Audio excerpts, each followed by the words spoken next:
Fit and healthy වැඩසටහනින් කියලා දෙන්න යන්නේ කෑම වර්ග 5ක් ගැන. පළවෙනියෙන්ම අපි කවුරුත් හිතන්නේ නැති එකක් සුදු සීනි.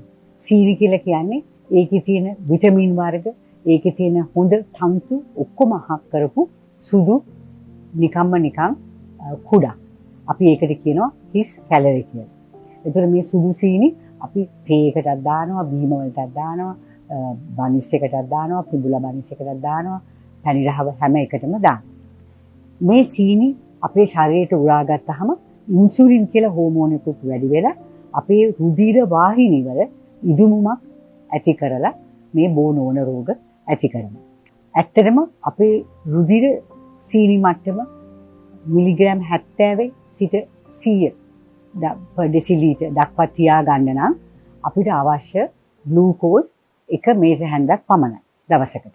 ඒකත් අපිට අපි කන වෙන පිෂ්ඨවලින් මිලිග්‍රෑම් 150ක් වගේ පිෂ්ඨයේ දවසකට අපි ගන්නවා නම් බත් වගේ ද්‍රව්‍ය වලින් අපිට සීනි ගන්න ඕනේ නැහැ. නමුත් අපිට අපේ ලංකාවේ සීනි භාවිතය හොඳටම වැඩි. ඒකයි දැන් මේ බෝනෝන රෝග කියන භයානක හෘදයාබාධ, පිළිකා, දියවැඩියාව එන්න එන්නම වැඩි වෙවි යන්නේ.